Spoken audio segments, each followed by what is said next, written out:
രാത്രിയിൽ ആരാണോ എന്തോ.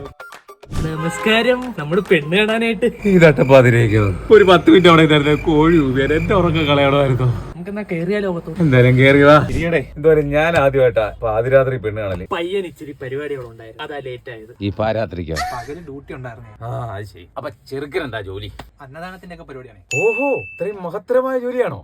അതെ, അങ്ങനെയൊക്കെ പറയാം. ആൾക്കാർ ഇതിനെ സ്വിഗ്ഗി ഓടുന്നു ഒക്കെ പറയും.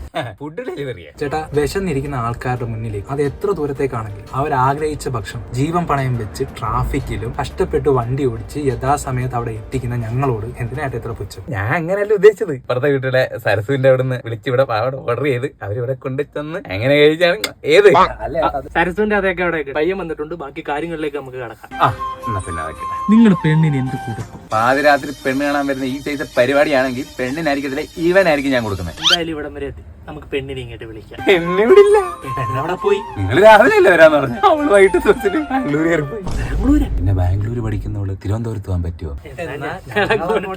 മോനെ ഒരു മിനിറ്റ്. നിന്റെ ഈ രാത്രി പെണ്ണ് കാണാൻ വരുന്ന പോണക്കുള്ള പരിപാടിയാണ് കല്യാണത്തിനും ശേഷവും എങ്കിൽ നിന്റെ 2 മുട്ടുകാലും ഞാൻ തല്ലി ഓടിക്കും. അതെ, അവന്റെ ഒരു മുട്ടുകാലം ഞാൻ ഉദ്ദേശിച്ചുള്ളൂ, ബാക്കി ഒന്ന് തന്റെയാ.